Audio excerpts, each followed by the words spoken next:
Irmãos, então nessa noite nós estudaremos sobre as 9 marcas de uma igreja saudável. E por que é importante nós conhecermos essas marcas? Primeiramente, para nós defendermos a igreja que congregamos, de heresias, nos aperfeiçoarmos e amadurecer. Então, a primeira coisa da importância de nós entendermos essa marca é nós defendermos a nossa própria igreja. Por quê? Porque homens são falhos, eu sou falho, outros são falhos. E a igreja, conhecendo, entendendo, nós então juntos conseguiremos defender a fé dessa igreja, para que ela mantenha saudável. Porque se eu começar a pregar coisas erradas, vocês têm que falar: opa, está errado, isso é heresia, isso não está em acordo com a Bíblia, porque a igreja não é minha, a igreja é de Deus, mas ela é governada por toda a igreja, é participativa, não é o pastor falar e todo mundo baixar a cabeça e tá bom, não, somos todos nós, somos responsáveis pelo bom andamento da igreja. Então, quando nós conhecemos as marcas, nós vamos o quê? Nós não vamos deixar entrar heresia aqui na igreja, nós vamos nos aperfeiçoar e nós vamos amadurecer na fé. Também é importante para nós identificar se a igreja que estamos congregando é uma igreja saudável e bíblica, porque eu creio que todos nós queremos congregar em uma igreja saudável, uma igreja bíblica. Então, para isso é importante nós sabermos. E até pelo fato de muitas vezes nós acompanharmos na internet outros ministérios. E as pessoas acompanham, e eles também não sabem. Mas será que aquela igreja, daquela pessoa lá, daquele líder lá, será que é uma igreja bíblica? E tudo isso então nós identificaremos. E para escolher uma igreja para congregar. Hoje você está congregando aqui, está visitando, está participando dos cultos. Amanhã você muda para uma outra cidade. Amanhã você quer congregar em outra igreja. E qual igreja você vai escolher? O que você vai usar como parâmetro para você escolher uma igreja para congregar? E tudo isso nós vamos estar falando nessa noite a respeito disso. A primeira marca de uma igreja saudável é que ela tem a pregação expositiva. O que significa? A pregação expositiva, ela é uma abordagem fiel e precisa para compartilhar a palavra de Deus com a congregação. Significa ler o texto, explicar o texto e aplicar o texto. Então, esse método do sermão expositivo é expor e explicar o significado do texto bíblico em seu contexto original. Ao adotarmos essa abordagem, o pregador se compromete em apresentar a mensagem de Deus de forma fiel e precisa, evitando distorções ou interpretações errôneas, promovendo uma visão abrangente da Bíblia e permitindo que a congregação compreenda a mensagem. Muitas igrejas substituíram a pregação expositiva por músicas, pregação sobre dinheiro, leitura de versículos isolados, testemunhos, profecias e revelações, e oração com imposição de mãos ao som de músicas melódicas. Então entenda, a primeira marca de uma igreja saudável é que ela tem a pregação expositiva. O pastor lê o texto e explica o texto dentro de todo o seu contexto e faz a aplicação de forma correta. Então, isso seria pregar expositivo. E a pregação, ela deve predominar no culto. O momento da pregação é o momento mais importante do culto, porque é o momento em que estaremos lendo as Escrituras, e Deus falando conosco através dela. Então, nós não podemos substituir essa pregação por música. Tem igrejas que a maior parte do tempo é música. Canta 1 hora de música e 20 minutos de Bíblia. Outras, a pregação de dinheiro. Fica meia hora, 1 hora falando sobre dinheiro na igreja. Outras fazem leituras de versículo isolado.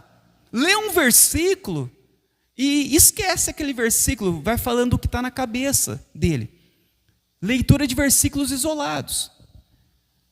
Parte do culto fica só nos testemunhos. A pessoa, de vez pregar a Bíblia, fica falando da sua vida pessoal, das suas bênçãos, das suas vitórias, do seu testemunho. Nós não estamos aqui para ouvir testemunho de pessoas, nós estamos aqui para ouvir a Bíblia. Profecias e revelações. As pessoas vão no culto, de vez pregar a Bíblia, ficam atrás de ficar ouvindo revelações, profecias. E a maior parte do culto de muitas igrejas é a parte final, a imposição de mãos ao som de música. Então, canta 1 hora de música, 1 hora falando de dinheiro, aí no final chama todo mundo para colocar a mão na cabeça e o teclado e ficar tocando. Então, geralmente, os cultos em nossos dias, nas igrejas modernas, funcionam assim.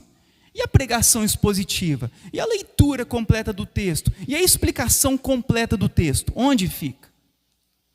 Então, a pregação expositiva, ela vai evitar muitos erros de interpretação. Como eu fiz algumas citações aqui para nós podermos entender melhor. Quando se fala sobre batismo de fogo, lá em Mateus 3. Então, muitas igrejas falam, não, Deus vai batizar com fogo, e vai batizar com fogo. Mas quando você lê o batismo de fogo no contexto, esse batismo está relacionado à ira de Deus sobre o ímpio. Se você ler toda a passagem, dentro do contexto, aonde está escrito que ele nos batizaria com o Espírito Santo e com fogo. O Espírito Santo sobre aqueles que são trigo, que são recolhidos no celeiro. E o fogo, a condenação dos ímpios, que serão queimados como palha. Se você ler o contexto inteiro, você vai entender isso. Então, no contexto, batismo com fogo não é algo bom.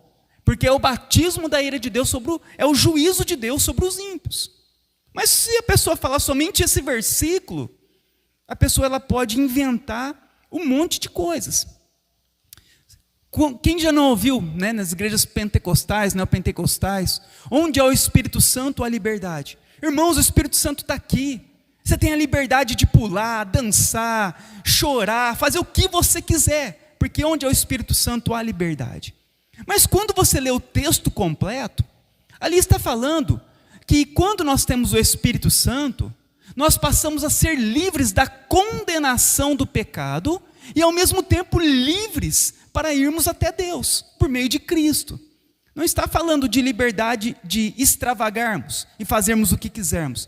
A liberdade que ensina ali é que agora nós somos livres da condenação do pecado e podemos nos achegar diante do Senhor.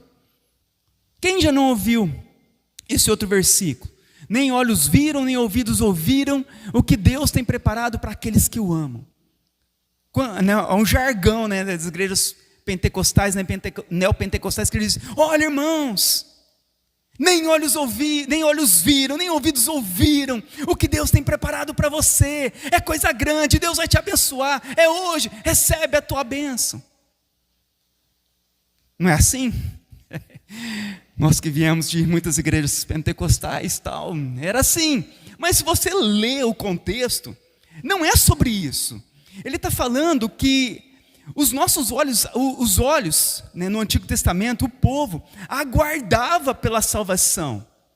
Então, quando vem Cristo, os nossos olhos, os olhos que viram e ouvidos que viram, agora, por meio do Espírito Santo, Ele revelou a nós a cruz de Cristo e a obra perfeita de Cristo. Isso aqui, olhos viram e ouvidos ouviram, era aquilo que Deus preparou por meio de Cristo. Cristo é o cumprimento desse versículo. Está falando, se você ler o texto, está falando sobre a obra de Jesus Cristo, a cruz de Jesus Cristo, a salvação. Deus ordena. Deus condena os falsos profetas, como diz em Jeremias 23. Assim diz o Senhor, Deus dos exércitos ao seu povo: não deem ouvidos a esses profetas, que profetizam para vocês, e os enche de falsas esperanças. Eles inventam tudo o que dizem, e não falam da parte de Deus. Quem nunca ouviu, ó, Deus está me mostrando, Deus está me falando, Deus me revelou, Deus me falou em sonho. Por isso que é importante a pregação expositiva, porque a palavra de Deus é quem convence, converte, edifica e santifica o povo, como diz em João 17:17. Santifica-os na verdade, a tua palavra é a verdade. A pregação expositiva faz com que a vontade de Deus governe a igreja, e não a do pregador. Então nós não viemos aqui para ouvir o que o pregador quer revelar, o sonho do pregador, o testemunho do pregador. Nós estamos aqui para ouvir o que a Bíblia diz, o que as Escrituras estão dizendo, o que Deus fala conosco através da Bíblia. E todas essas coisas seriam evitadas, todos esses erros, se nós abríssemos a Bíblia, lêssemos a Bíblia e explicássemos a Bíblia de forma clara e objetiva. Por isso é tão importante a pregação expositiva. Então vocês observam que a maior parte do nosso culto é a pregação. É em torno de 1 hora a duração das pregações aqui na igreja, porque nós damos a maior ênfase na Bíblia.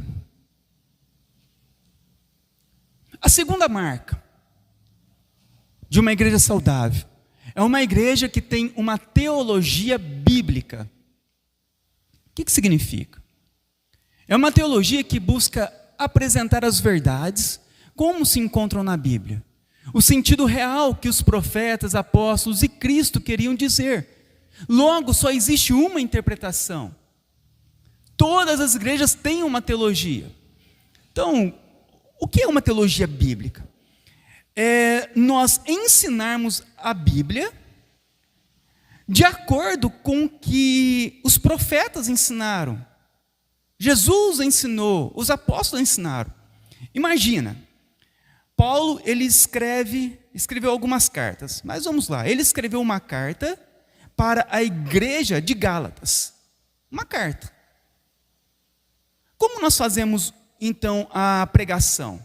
Nós precisamos de ler toda a carta, entender o que está escrito na carta, para então pregarmos, seja o livro inteiro ou seja o trecho do livro. Mas nós devemos saber o que está escrito em toda a carta. Imagina se você escreve uma carta para alguém, aí a pessoa lê só uma frase daquela carta. Ela vai entender o que você queria dizer para ela? Não, vai precisar de ler toda a carta. E quando lê toda a carta, você vai entender o que aquele que escreveu quis dizer. Assim acontece com a Bíblia. A Bíblia são diversos livros, cartas escritas. Nós precisamos de ler por completo para entender o que o autor quis dizer. Logo, a Bíblia, ela tem somente uma interpretação. Você escreve uma carta para alguém. O assunto daquela carta, o que você quis dizer para aquela pessoa, é um só. Você está escrevendo. Você manda uma mensagem de WhatsApp para uma pessoa. O que você quis dizer para a pessoa foi exatamente aquilo que você escreveu. Só que se alguém pegar somente uma parte do que você escreveu, ele pode modificar todo o assunto daquela carta. E é o que muitas vezes acontece em muitas igrejas. Logo, nós entendemos que há somente uma interpretação. Se há somente uma interpretação e existem dois entendimentos, alguém está errado. Alguém errou. Importante saber, todas as igrejas têm uma teologia, né? Umas ocultam, outras expressam de forma clara, mas todas têm uma teologia. Todos têm uma linha de pensamento. E aqui agora eu vou citar alguns exemplos de falsas teologias. A primeira e talvez mais conhecida, a teologia da prosperidade, que reina na maior parte das igrejas aqui no Brasil. É uma teologia, é uma doutrina teológica que afirmam que o desejo de Deus para seus fiéis é que todos sejam prósperos financeiramente e curados, sendo necessário para que isso aconteça a fé, o discurso positivo e os dízimos e ofertas. Então é uma teologia que a ênfase da pregação e tudo mais, é tudo condicionado à prosperidade financeira e cura. E para que isso aconteça, eles ensinam o quê? Você precisa de ter fé, falar positivo e dar dinheiro na igreja. Eles dão muita ênfase em cobertura espiritual. O líder da igreja como uma cobertura espiritual sobre as outras pessoas. Dão muita ênfase nisso. Não existe isso na Bíblia. A nossa cobertura espiritual é o próprio Deus. É Ele que habita em nós, não são homens. Você acha que um homem pode cobrir você espiritualmente? Pode te proteger do mal? Não pode. Somente Deus pode fazer isso. Mas dão ênfase nisso para dominar as pessoas. Uma outra teologia da confissão positiva, é a prática de dizer em alta voz o que você quer que aconteça, com a expectativa de que Deus a tornará realidade. Afirmam que as palavras têm poder espiritual e que se falam em alta voz as palavras certas, com a fé correta, eles podem obter riqueza, saúde, amarrar Satanás e realizar tudo o que quiserem. Não aceitam a confissão negativa. Eles não aceitam falar, se Deus quiser. Para eles, Deus sempre quer bênção e tudo mais. Se recusam a aceitar e a declarar as dificuldades, a pobreza e a doença. Algumas expressões de igrejas que têm a confissão positiva. Eles falam muito, está amarrado, recebe a tua bênção, declare a tua vitória, sou mais que vencedor, pisa na cabeça do diabo. Então, a confissão positiva é uma outra linha teológica, falsa. Que eles vão dizer o quê? Que as palavras têm poderes espirituais. Que tudo o que você fala vai acontecer. Você tem que declarar, tem que ter fé, falar com a tua boca. Que aí você vai conquistar todas as coisas. Você vai conquistar riqueza, saúde, né? E amarrar Satanás. Falam muito disso, né? Satanás está amarrado agora, eu te amarro agora. Eu não sei como, que corda é essa espiritual? Pensa, irmãos, e a gente falava isso, misericórdia. Era como se Satanás fosse onipresente. A igreja que amarra Satanás, a igreja do lado amarra Satanás, e Satanás na outra igreja, como se Satanás estivesse em todos os lugares ao mesmo tempo, né? Satanás é apenas um anjo caído. Ele não é onipresente, não está em todos os lugares, visitando todas as igrejas, todo mundo ao mesmo tempo. E amarrar como? Com um laço invisível? Onde que está escrito isso na Bíblia? Que nós falamos, está amarrado, e aí de repente ele fica amarrado. Aí passa um minuto, ele desamarra e vai... Isso é superstição da mente humana. Não existe isso na Bíblia. Então, falava-se isso. E não aceitavam a confissão positiva. Falavam, se Deus quiser. A pessoa está doente. Eles falavam, declara a tua bênção. Declara a tua vitória. Mas e se Deus não quiser curar a pessoa? A Bíblia diz o que na oração do Pai Nosso? Nós orarmos a Deus para que seja feito a vontade dEle. Senhor, que seja feito a tua vontade. Se a tua vontade for curar, que o Senhor cure. Se não for, que o Senhor nos ajude a esse momento de luta, de dificuldade, de sofrimento. Mas é a vontade do Senhor. Nessas igrejas, nessa linha de teológica, eles não aceitam falar que você está doente. A pessoa fica doente, ela não pode falar que ela está doente. A pessoa passando mal. Você está doente, está passando mal. Não, eu estou cheio de saúde. Fala desse jeito, morrendo. Então, é uma teologia chamada confissão positiva. Não aceita falar que está passando por lutas, por dificuldades. Não pode, falar nada disso. Alguns autores hereges desse movimento, desses dois movimentos, é Kennedy Reagan, que é aquele da unção do riso, Benny Hinn, aquele do paletó que derruba as pessoas, Bom dia Espírito Santo, e a Joyce Meyer, que pensamento positivo da mente. Outras teologias, falsas teologias, teologia pelagiana, semipelagiana e arminiana, creem na cooperação do homem na salvação, acreditam na salvação por obras. Deus fez a parte dele, agora o homem para ser salvo precisa de fazer a sua parte. Não existe certeza de salvação nessa teologia. E as pessoas podem perder a salvação a qualquer momento. E para recuperá-la precisam de fazer obras. Não é somente pela graça. Eles ensinam graça mais obra, fé mais mérito. Todas as seitas acreditam assim. Tem algum princípio deles. Testemunho de Jeová, Mórmons, Adventista, Catolicismo Romano, também os budistas, hinduístas, o Islã, igrejas pentecostais e neopentecostais. Todos acreditam nessa teologia. Perca de salvação, salvação por obras e tudo mais. Outra teologia liberal, interpreta as doutrinas cristãs, levando em consideração o conhecimento moderno, a ciência e a ética. O liberalismo teológico enfatiza a importância da razão e da experiência acima da autoridade da Bíblia. Desconsidera eventos sobrenaturais e afirmam que a Bíblia precisa ser atualizada. Então eles vão dizer que a Bíblia é muito antiga e precisa ser atualizada. Eles dizem, na época que a Bíblia foi escrita, eles não aceitavam o homossexualismo. Hoje a sociedade aceita, então devemos aceitar também. Atualizar a Bíblia nesse sentido.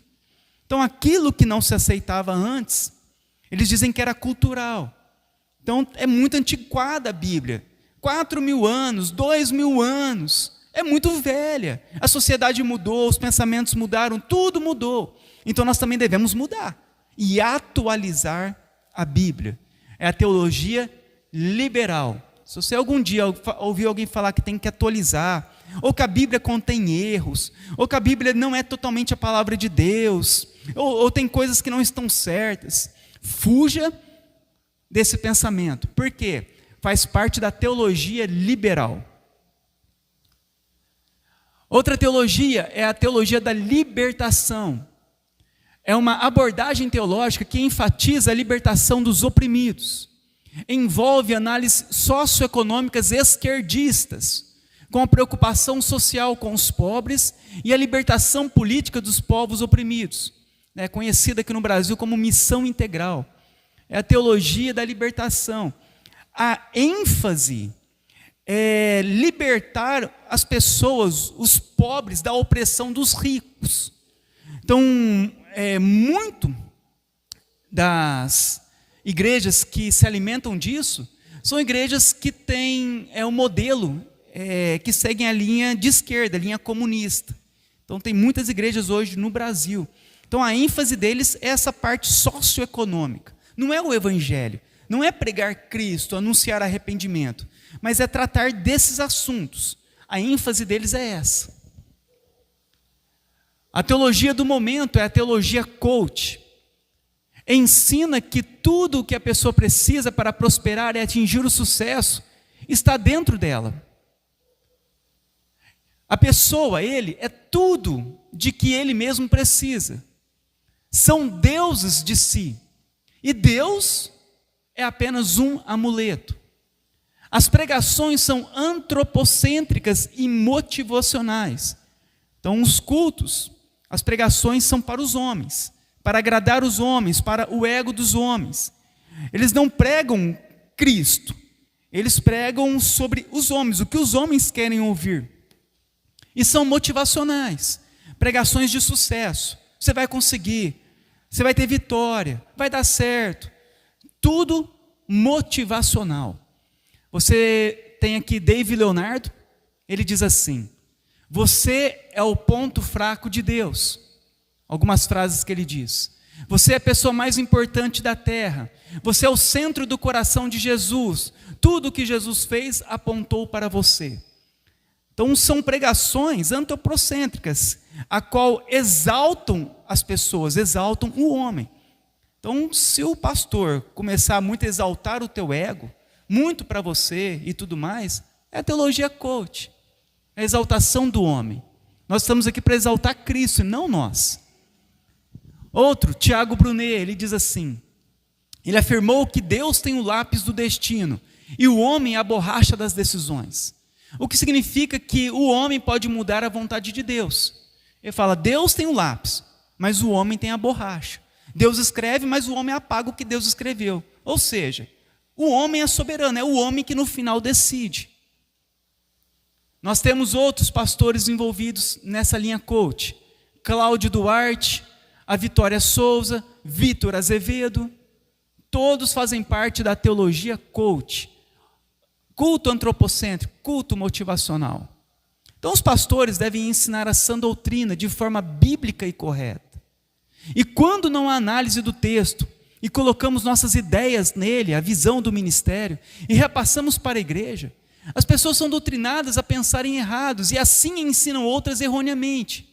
Precisamos entender que a Bíblia é a revelação final de Deus. Então nós não estamos aqui para colocar as nossas ideias. Eu não estou aqui para ler um versículo e falar as minhas ideias, as minhas convicções. Eu estou aqui para ler a Bíblia, para lermos a Bíblia e explicarmos o que ela quer dizer dentro daquele contexto, dentro daquele texto.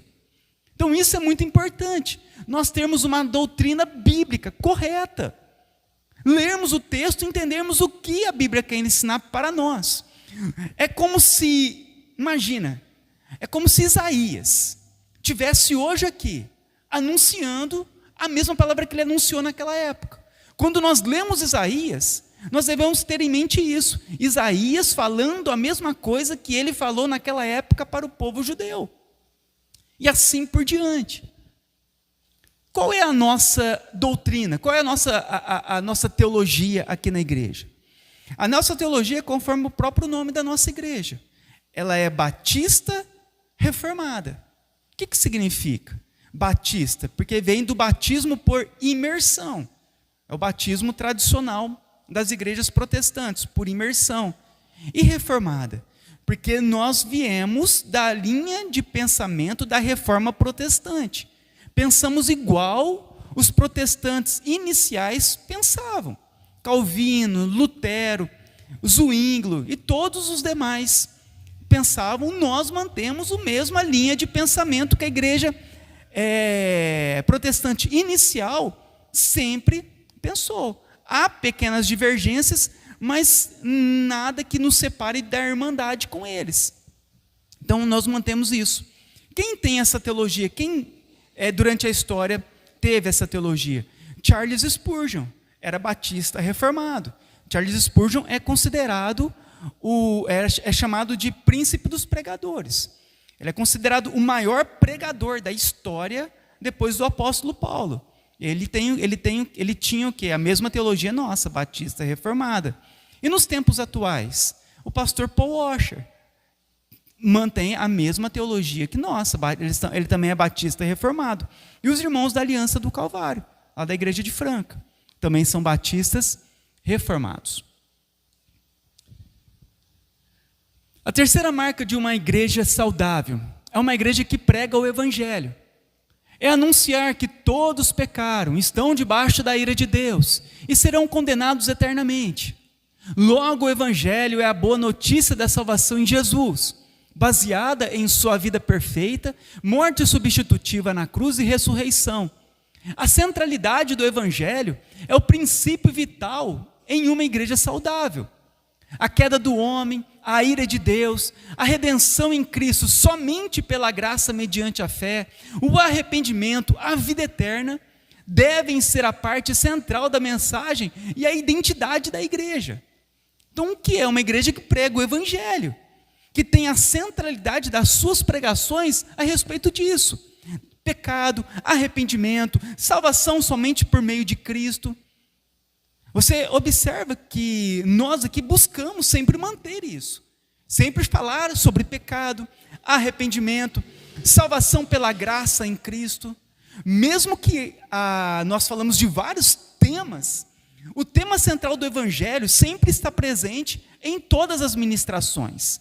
Sempre você vai ouvir o chamado ao arrependimento. Sempre vai ouvir que Deus está irado pelos nossos pecados. Sempre vai ouvir a salvação em Cristo. Sempre vai ouvir sobre a vida eterna. E isso marca o quê? A centralidade de uma igreja saudável. Imagina você chegar numa igreja e não é repreendido pelo pecado. É só bênção, vitória, glória a Deus. Ninguém fala sobre a ira de Deus, que Deus está irado com nossos pecados. Nunca a pessoa ouve uma mensagem assim. Como ela vai se converter? Como ela vai se arrepender? Então é necessário nós ensinarmos sempre, manter a mensagem central nossa no Evangelho. A ênfase de hoje é pregar sobre amor, dar testemunho, falar sobre bênçãos, trazer uma nova unção, é o mover, falar sobre mover, é ministrar sobre curas, milagres, libertação, cair no chão. J. Packer, ele disse: uma meia-verdade torna-se uma mentira completa. Ou é verdade, ou está certo, ou está errado. Então, uma falsa pregação do Evangelho pode resultar em uma falsa conversão. Então, não existe meia-verdade. Opa, peraí. Ou a igreja está certa, está pregando do jeito certo, está falando certo, ou está errado. Igual aquela pessoa, né, que de vez em quando conta uma mentirinha. Aí logo você já reconhece aquela pessoa. Ixi, rapaz, esse aí é mentiroso, hein? Ele não fica falando mentira, de vez em quando ele fala umas mentirinhas. Mas o que acontece? Aquela pessoa ela é reconhecida por ser mentirosa. Conta um papo, fala uma mentira. Da mesma forma, igrejas que não pregam a verdade da maneira completa, correta. Ela está ocultando a verdade. Meia-verdade acaba se tornando o quê? Uma mentira.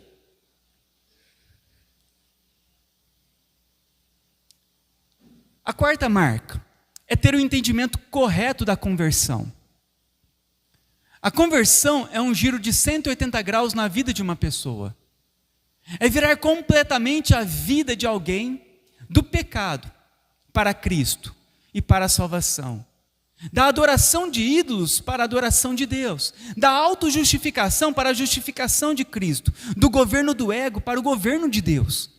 Então a conversão é o que acontece quando Deus desperta aqueles que estão espiritualmente mortos e os capacita a se arrependerem de seus pecados e a terem fé em Cristo. Então uma verdadeira conversão pode ou não envolver uma experiência emocionalmente intensa. Contudo, ela se evidencia em seus frutos. Os convertidos dão a evidência de mudança. Pastor McDever diz isso. Então, uma igreja, ela precisa de ter o entendimento correto da conversão. E esse entendimento bíblico da conversão é importante por quê? Porque esclarece como as igrejas devem exortar os não cristãos, devendo chamar os não cristãos a se arrepender dos pecados e a confiar em Cristo. Nos lembra que devemos confiar em Deus em todos os seus esforços evangelísticos. Só Ele pode dar a nova vida espiritual. Ensina as igrejas a manter uma clara distinção entre si mesma e o mundo. E a vida de seus membros das igrejas devem ser marcada pelo fruto da conversão. As igrejas devem aceitar para o batismo e a ceia do Senhor somente aqueles que mostram evidências da conversão. Igrejas devem evangelizar e ensinar sobre a vida cristã, de tal forma que a natureza radical da conversão seja continuamente enfatizada. Então, se a pessoa ela não sabe o que é conversão, aquela multidão de pessoas em uma religião, não é mostrado para a pessoa o que é uma conversão, se realmente ela é convertida. Há quantos anos ela participa de uma religião, mas nem ela sabe se ela foi salva. E ela permanece na religião anos, anos e anos. Então, uma igreja bíblica, uma marca dela, é o entendimento claro da conversão. Se realmente nós fomos salvos, se realmente você tem a fé verdadeira em Cristo, se realmente houve o fruto do Espírito Santo, o fruto da conversão em sua vida.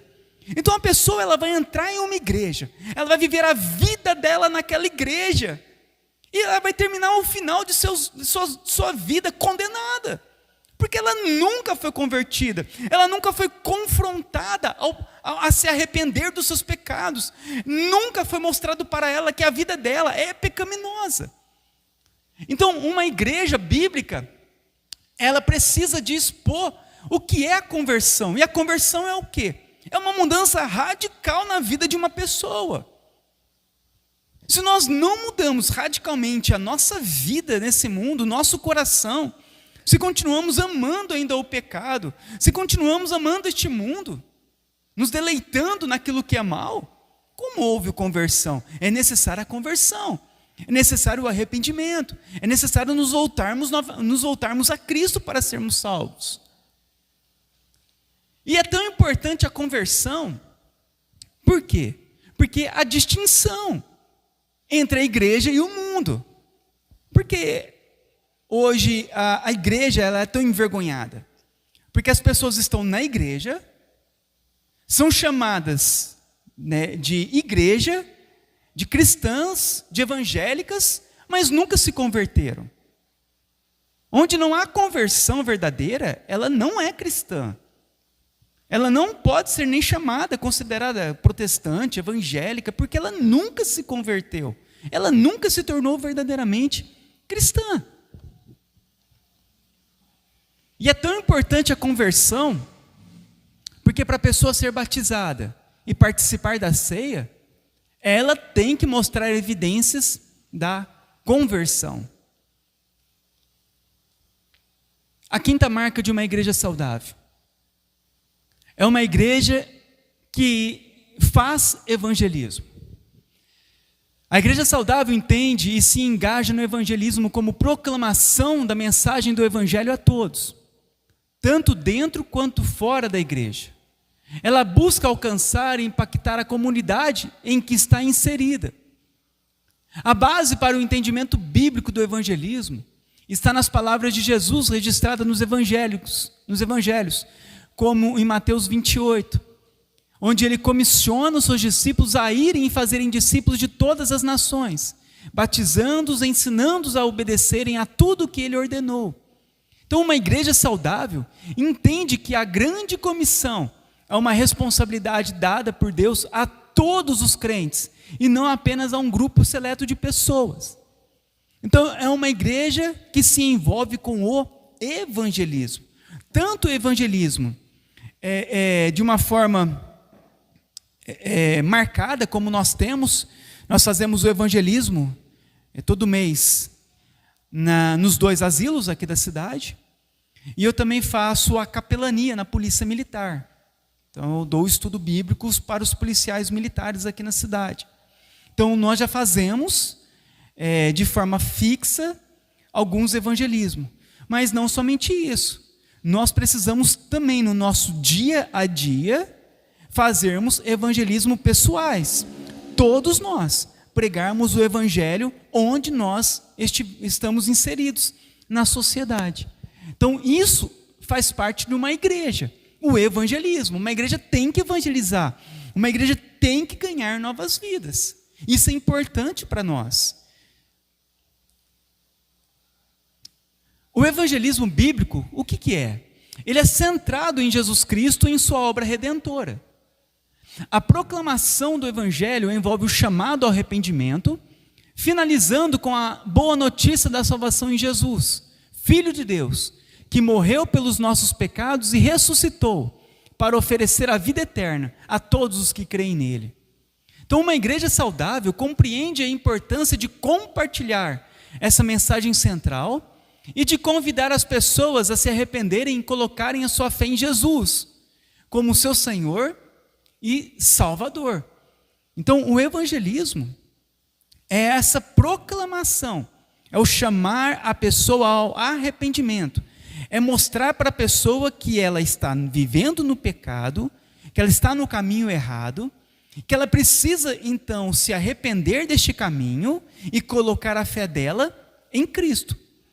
Isso significa evangelismo. Por isso, não é evangelização levantar a mão no final do culto para receber Jesus. Então não é. Você já começa a observar igrejas que no final do culto chama as pessoas para receber Jesus. Quem aqui quer receber Jesus? Aí a pessoa levanta a mão, vem aqui então que eu vou orar para você. Não é ensinado isso na Bíblia em nenhum lugar. Jesus nunca ensinou isso. Depois que ele acabou de pregar, ele perguntou: quem quer me receber aqui nesta noite? Ou os apóstolos, quem quer receber Jesus? Não, isso não é evangelismo. Não é levantar, e muitas vezes isso é tão terrível, que a gente olha para isso e fala, nossa, mas o que tem? Né, no final do culto, a pessoa fazer a oração do pecador. O que tem? Que muitas pessoas acham que foram salvas porque fizeram essa oração. Eu conheço pessoas que porque fez a oração, ou porque ela viu alguém fazendo a oração, e falar, ó Senhor, escreve meu nome no livro da vida, ela achou que ela foi salva naquele momento por causa daquela oração, sem conhecer o Evangelho, sem se arrepender dos pecados. Então, muitas práticas são tão terríveis, porque a pessoa acha que foi salva por causa disso. Então, isso não é verdade. Levantar a mão. Então, se uma igreja que você frequentou, que tem esse costume, você já sabe que não é uma igreja bíblica, porque isso não é ensinado nas Escrituras. E nem cartaz no semáforo. Vamos evangelizar? Vamos! Vamos fazer um cartaz, então, de um coração falando, Jesus te ama. Na hora que fechar o semáforo, nós colocamos o cartaz na frente dos carros, Jesus te ama. Isso não é evangelização, fazer isso. Evangelizar é explicar que todos pecaram e só podem ser salvos por Cristo. É uma mensagem, é uma explicação, é uma história que é levada aos ouvidos das pessoas e que o Espírito de Deus move ao coração. Nós devemos avisar para elas, alertar elas.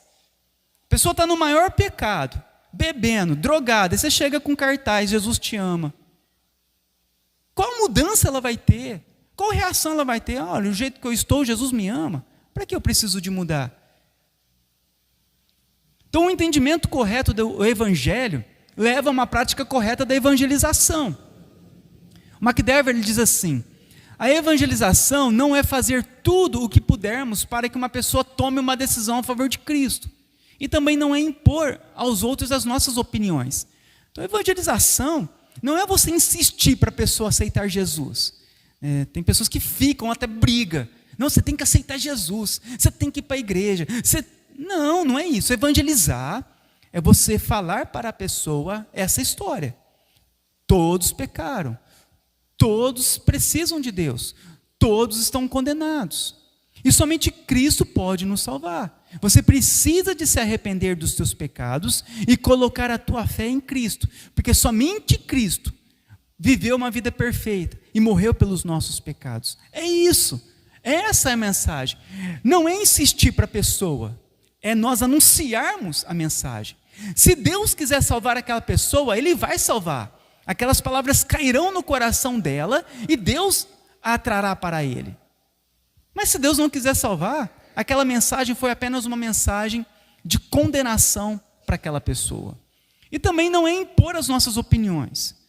As pessoas ficam impondo aquilo que nós pensamos. Não é ficar discutindo. É apenas anunciar. Todos precisam se arrepender. E somente Cristo pode nos salvar. Então isso é um evangelismo bíblico, correto. A sexta marca de uma igreja saudável é que ela tem uma membresia formal. De acordo com a Bíblia, a membresia em uma igreja local é um compromisso que todo cristão deve fazer. Inclui frequentar, amar, servir e se submeter a uma igreja local. A membresia bíblica é importante porque a igreja apresenta ao mundo o testemunho do próprio Deus. A igreja, ela exibe a sua glória. E por causa da membresia da igreja, os não crentes deveriam enxergar as vidas transformadas do povo de Deus, mostrando que Deus é tanto santo como gracioso, e que seu evangelho é poderoso para salvar e transformar pecadores. Então, a importância de termos uma membresia formal, para que aquela pessoa se submeta à igreja local, para que aqueles que ainda não são convertidos possam olhar para a igreja e ver nela que verdadeiramente ela tem pessoas distintas. É por isso que nós temos aqui na nossa igreja temos uma membresia formal, que a pessoa, para ser membro, ela passa por um processo, ela passa por um aconselhamento, E a igreja confirma se aceita ou não essa pessoa como membro. Aqui. A igreja é quem aceita. Não é a pessoa que se aceita. Eu quero ser... Não, é a igreja que aceita. Porque é muito sério. Uma pessoa fazer parte de uma igreja. Uma pessoa entrar por uma família. Não é qualquer um que aceitamos para fazer parte da nossa família na fé. Para que Deus não seja envergonhado. Para que as pessoas não façam de qualquer forma, não vivam de qualquer forma. Todos nós, ao sermos membros da igreja, nós todos devemos nos submeter uns aos outros. Sermos pastoreados uns pelos outros. Nós não podemos ser membros de uma igreja e vivermos a nossa vida do jeito que nós quisermos neste mundo. Não, há uma responsabilidade. É algo muito sério. Porque estamos levando o nome de Cristo. Olha como que estão as igrejas hoje. O escândalo que estão nas igrejas. A pessoa faz um monte de coisa errada. Prostitui, adultera. E aquela bagunça. Aí ela está na igreja e de repente ela fala, fez tudo mau testemunho. Ela sai de uma igreja e vai para outra. Chega na outra, as pessoas abraçam ela. Não, fica aqui. E a pessoa fica lá. Vem de adultério, vem de um monte de coisas erradas. E não querem nem saber o que aconteceu. E a pessoa ela é incluída na igreja. Aqui não. O que está acontecendo? Por que divorciou? Onde você era? Como que é? Porque é algo muito sério. Porque, então o que acontece? As pessoas acabam envergonhando o nome de Jesus. Se essas pessoas que fizessem esse mal, elas fossem repreendidas pelos pastores, falando, não, vai reconciliar com a tua esposa. Vai fazer o que é certo. Vai se arrepender. Aí depois você vem para querer ser membro da igreja. Se fizessem assim, iria para a bagunça que virou. Porque sai de um, faz um monte de coisa errada, vai para outra, faz um monte de coisa errada, vai para outra, e ninguém fala nada. E todos aceitam com os braços abertos. Não, não pode ser assim. Ser um cristão significa nós estarmos unidos a uma igreja, de forma verdadeira. Então, a igreja, ela deve cuidar de cada um daqueles que querem ser membros e de seus membros. Então, um membro responsável, ele envolve algumas características principais. Primeiro é o compromisso mútuo de todos aqueles que querem ser membros da igreja e que são membros da igreja. O que significa? É um compromisso mútuo entre a igreja e seus membros. A igreja se compromete a cuidar, nutrir e pastorear os seus membros, enquanto os membros se comprometem a se submeter à liderança e os ensinamentos da igreja. É uma relação de amor, cuidado e sujeição mútua. Então, é um compromisso mútuo entre uns com os outros. É isso a igreja, é um compromisso. Eu tenho compromisso com você, você tem compromisso com o irmão tem compromisso comigo. Todos nós sendo compromissados com a igreja. Faz parte do membro. A participação ativa inclui o envolvimento regular nas atividades da igreja, como culto, estudos bíblicos, ministérios e eventos comunitários, sendo incentivados a contribuir com seus talentos. E também financeiramente com o crescimento e edificação da igreja. É a participação ativa dos irmãos na igreja. É nós participarmos todos juntos da obra de Deus. Não é a pessoa sentar na igreja e ficar assistindo tudo acontecer, mas é todos nós trabalharmos juntos pelo bem da igreja. Então é isso ser membro. É uma participação ativa de todos. Não é eu assistir e ir embora, mas eu ajudar em todas as coisas. É eu participar de todos os eventos da igreja. É a responsabilidade mútua. Envolve uma responsabilidade mútua entre os membros da igreja. Isso inclui cuidado uns pelos outros. Um cuida do outro. Um encoraja o outro. Um apoia o outro nos momentos de dificuldade. Um corrige o outro de forma amorosa quando necessária. Somos encorajados a nos importarmos uns com os outros e a caminharem juntos na jornada da fé.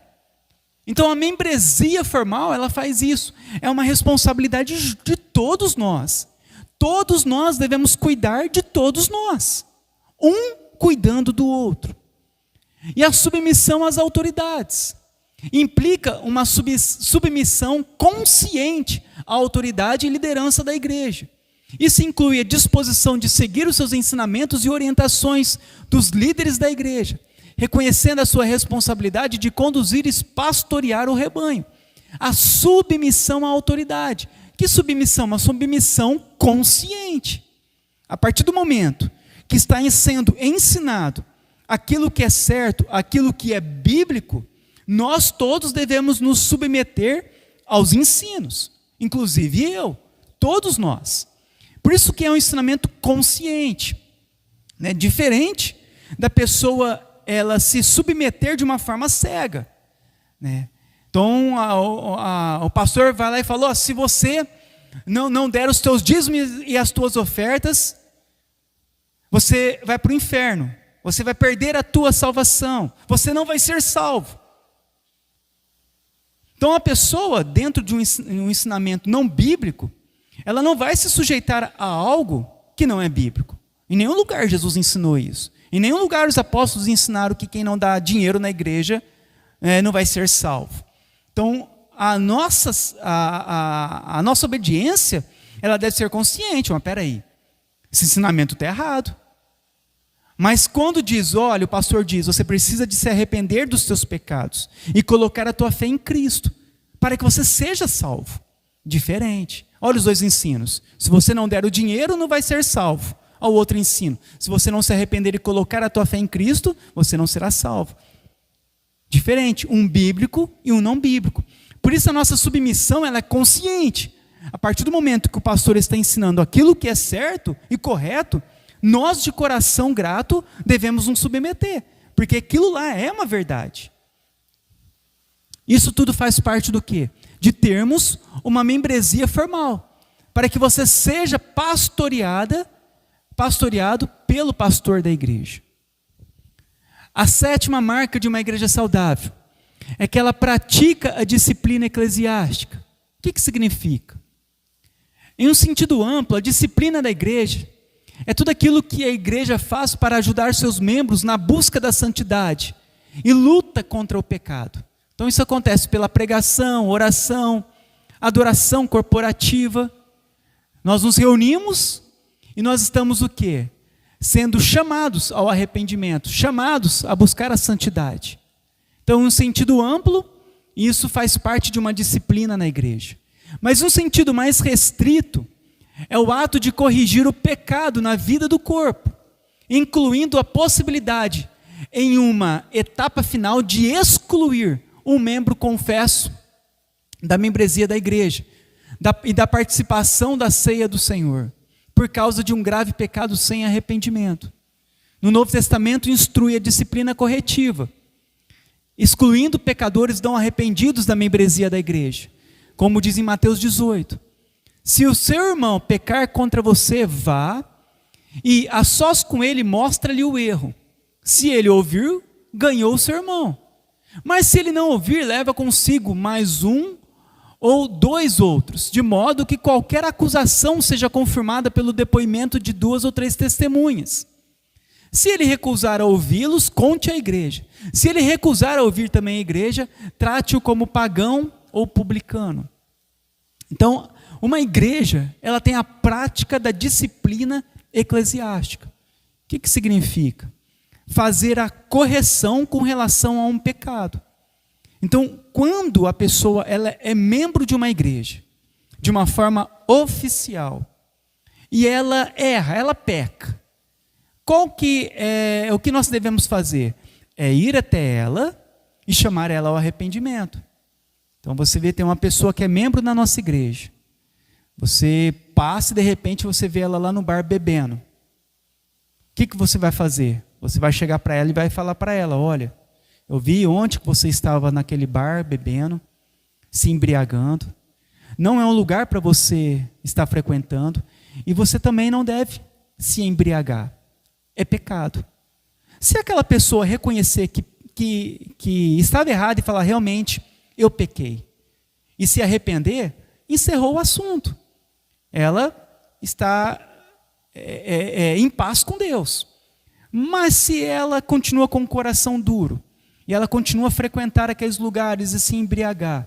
Aí leva-se outra testemunha e fala, está vendo aquele irmão? Olha o nosso irmão lá, ó. Olha o que ele está fazendo. Aí agora os 2, 3 vão chamar a atenção desse irmão para que ele se arrependa. Se aquele irmão, nessa segunda vez, se arrepender, encerrou o assunto. Ele está novamente em paz com a igreja. Mas se ele continuar duro de coração e não se arrepender, agora nós falamos à igreja, olha, o irmão tal, ele está frequentando lugares indevidos, ele está se embriagando, já falamos para ele várias vezes, ele em nenhum momento se arrependeu, então nós estamos passando para a igreja, agora a igreja toda vai até esse irmão e vai chamar ele ao arrependimento. Se ele se arrepender, está em paz, novamente ele é restituído à membresia da igreja. Mas se ele continua duro de coração e não quer ouvir ninguém, mas ele não quer ouvir os irmãos e não se arrepende, o que acontece? Esse irmão então é excluído da membresia da igreja. Então ele não faz mais parte da igreja. Ele está lá vivendo no mundo, ele não tem mais parte com a igreja. Então ele não é da igreja. Aquela pessoa lá da sua igreja. Não, ele não é da nossa igreja. Frequentou, mas não é mais. Então ele é excluído, ele é expulso da membresia formal da igreja. E é isso o que a Bíblia nos ensina a respeito disso. Imagina se isso acontecesse. Imagina se a disciplina acontecesse e a igreja chamasse as pessoas ao arrependimento. As igrejas iriam estar o quê? Cada vez mais santas, purificadas. Mas não é o que nós vemos hoje. A pessoa peca e faz de conta que não está pecando. E continua vivendo no pecado, envergonhando a igreja de Cristo. No Novo Testamento fala sobre a disciplina formativa. Nossos esforços para crescer em santidade juntos. E em inúmeras passagens sobre a busca da santidade e da edificação um dos outros na fé, tais como Efésios 4. Antes, seguindo a verdade em amor, cresçamos em tudo naquele que é o cabeça, Cristo, de qual todo o corpo bem ajustado e unido pelo auxílio de todas as juntas cresce e edifica-se a si mesmo, em amor na medida que cada parte realiza a sua função. Então a igreja saudável, ela exerce a disciplina bíblica, buscando corrigir e restaurar os membros que se desviam do ensino e do comportamento cristão. Isso é feito com amor, humildade e em busca do bem-estar espiritual dos envolvidos. E a disciplina possui algumas características. Eu não vou passar aqui, não vou ler, depois eu passo para vocês no grupo essas características. A 8ª marca é uma igreja que promove discipulado. A Escritura ensina que um cristão vivo é um cristão em crescimento, ou seja, segundo a Escritura, todo cristão deve crescer em Cristo, imitar os cristãos piedosos e incentivar outras pessoas em seu crescimento com Cristo. Promover o discipulado bíblico e crescimento é importante porque nenhum de nós somos produtos acabados. Até que morramos, todos os cristãos vão lutar contra o pecado. E o discipulado é ajudar todos a crescerem na fé, conhecimento, amor e santidade. Envolve o ensino da Bíblia, o cuidado e o crescimento espiritual. Isso traz evidências na igreja, como interesse por missões, os mais velhos querendo ensinar os mais novos, amor pela oração e intercessão. Observa-se que as conversas são a respeito da vida com Deus, dão bom testemunho. Quando achamos uma igreja composta de membros que crescem na semelhança de Cristo, quem recebe glória? Deus a recebe. Então, uma igreja bíblica, ela promove esse crescimento coletivo. Não é um crescendo, mas é todos crescendo juntos. Porque um precisa do outro. Um precisa do dom que está no outro. E todos são importantes na igreja.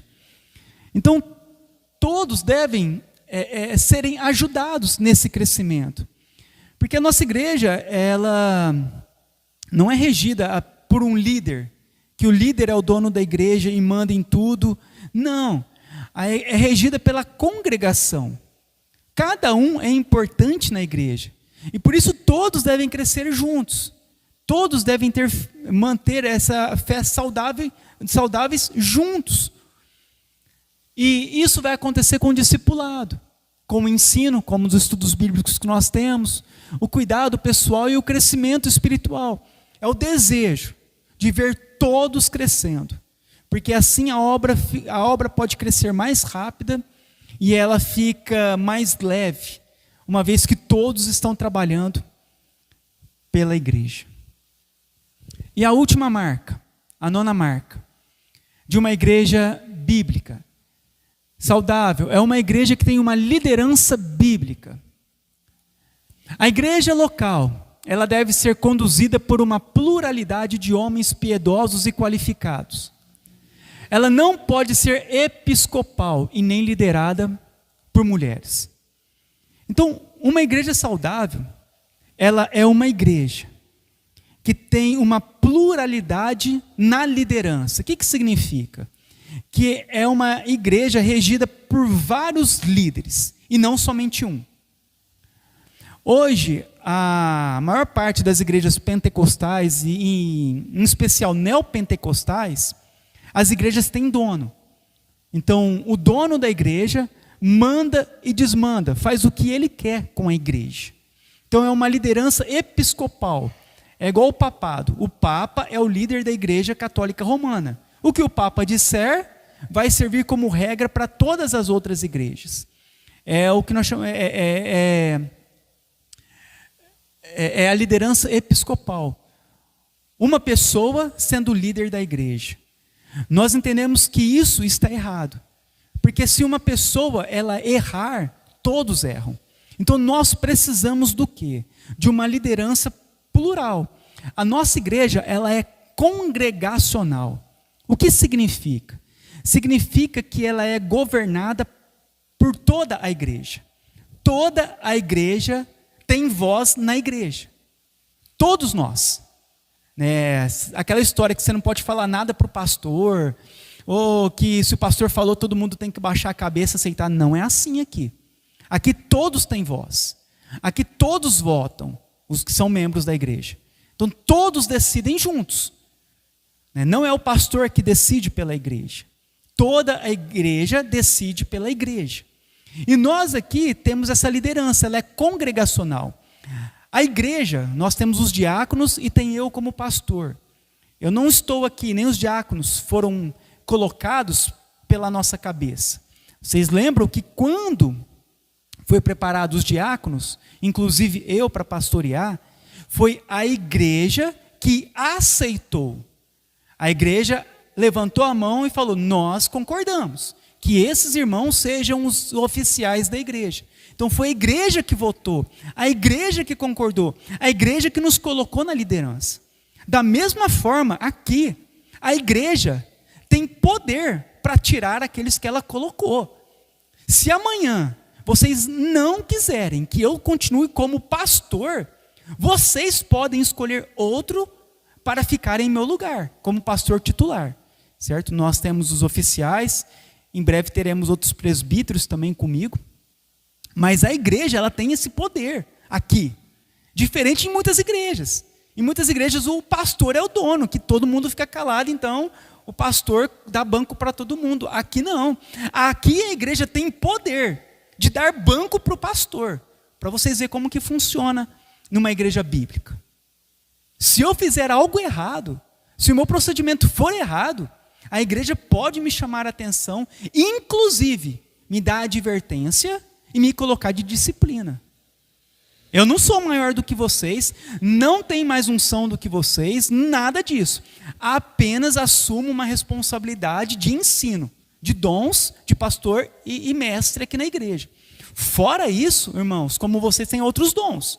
Fora isso, eu sou um membro da igreja como todos vocês. Entendam isso. Talvez vocês me venham aqui pregando e achem que o pastor é superior. Não sou. Nem o pastor é. Eu sou membro como cada um de vocês. E assim os diáconos, viu? São membros também da igreja. Se a igreja vê que algo está errado, a igreja tem poder para mudar toda a situação. É por isso que a liderança tem que ser bíblica. pluralidade de homens liderando, juntamente com a igreja. Não pode ser episcopal uma pessoa mandando, e nem liderada por mulheres. Paulo estabelece as qualificações para os líderes em 1 Timóteo 3 e Tito 1. E uma pluralidade de líderes na igreja local, Atos 14, 23. E são chamados para apacentar as ovelhas com a palavra de Deus, guiar o rebanho e proteger de lobos. Então a igreja saudável, ela é liderada por uma equipe de homens preparados, em vez de depender apenas de um líder central. Essa liderança plural ajuda a promover a responsabilidade, sabedoria coletiva e diversidade de dons, transparência, prestação de contas, tomada de decisões participativa. Ela envolve o compartilhamento de responsabilidades e a busca pelo consenso em questões importantes para a vida e o ministério da igreja. Então isso é uma liderança, né? É um grupo de oficiais escolhidos pela igreja para tomar as decisões em conjunto com a própria igreja. E um pastor, né, por isso que aqui diz que tem que ser pessoas qualificadas, piedosas e qualificadas. Piedosas, que tem um bom testemunho, que cuida bem da família, que tem um bom testemunho na sociedade. Piedosa. E qualificadas, que conheçam, que entendem, que estudam. Então, os pastores precisam estudar para ensinar. Eu não estou ensinando aqui da minha cabeça, então precisei de estudar. E eu estudo, eu faço seminário. Estou no último ano do seminário, terminando o seminário. Então, eu estou estudando. Né? Depois de 4 anos, faz 3 anos que eu estou, né? Estou no último ano, no 4º ano agora. E estou para finalizar esse ano o meu seminário e formar teologicamente. Mas precisa estudar, então tem que ser qualificado. Não é somente ter a unção, né? O irmão orou em língua, tem unção, pronto. Já é pastor. Para com isso. Tem que estudar, conhecer, entender, porque vai ensinar. E se ensinar tudo errado? Então precisa conhecer. Então envolve uma liderança dessa forma. Com relação a ser liderada por mulheres. Nunca uma mulher liderou, foi pastora de uma congregação, nem na Bíblia e nem na história da igreja. Você não vai encontrar em nenhum local uma mulher sendo líder da congregação. Não estou falando servir a Deus. Servir a Deus, várias mulheres podem servir a Deus. Estou falando liderar, pregar para o público onde há homens, exortar homens. A mulher não pode fazer isso. Não foi delegada a ela, foi delegada outras funções. Mas de liderança nós não encontramos, nem no Antigo Testamento e nem no Novo Testamento. Nem uma mulher liderando, nem em Israel, no caso no sacerdócio, a mulher sacerdotisa em Israel, porque pastora no Antigo Testamento eram os sacerdotes que faziam. Não existe uma sacerdotisa em Israel. Tinha nas outras nações, como Jezabel, nos ímpios, mas em Israel nunca teve. E no Novo Testamento eram os apóstolos, somente homens que lideravam, e pastores que lideravam a igreja local. Então nunca houve mulheres liderando a igreja. Hoje é muito comum nas igrejas. Então igrejas que é liderada por mulher, você já entende que não é uma igreja bíblica. Né? Porque as pessoas acham que pastora sempre existiu, mas não. Na história que nós temos recente, a primeira mulher a ser pastora no Brasil foi uma metodista, chamada Dorcas Araújo, que ela foi ordenada em 1974.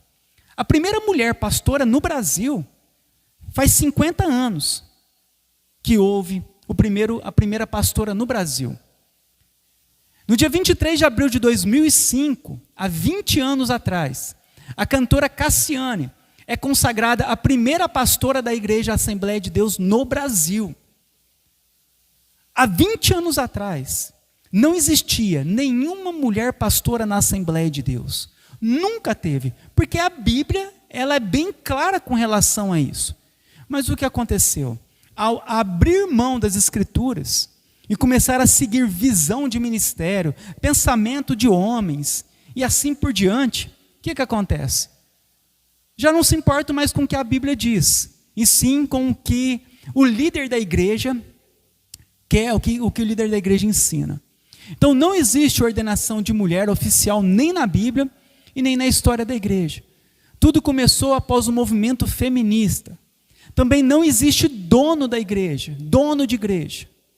A igreja também não foi chamada para ser popular, mas fiel. Então, essas são as marcas de uma igreja que é bíblica, de uma igreja saudável para congregar, de uma igreja conforme as Escrituras nos ensinam. Quando mantemos as marcas, nós mantemos uma igreja bíblica, nós mantemos a igreja saudável. É por isso que o que a gente observa é as igrejas indo de mal a pior, os ministérios, se desfazendo, se dividindo. Por quê? Porque não são saudáveis, não mantêm o padrão exigido pelas Escrituras. Se nós mantermos, nós manteremos a nossa igreja saudável. Nós teremos uma igreja saudável para congregar. A nossa construção não será em vão. Quantas pessoas que vão nas igrejas e gastam seu tempo, gastam seu dinheiro naquelas igrejas, tudo errado. E não tem coragem de falar a verdade. Não tem coragem de levar, isso está errado, e mantém, e permanece. Mas nós devemos o quê? Manter o padrão santo conforme as Escrituras nos ensinam. E assim teremos uma igreja que há de se perpetuar em nossos dias e em nossas próximas gerações. Amém?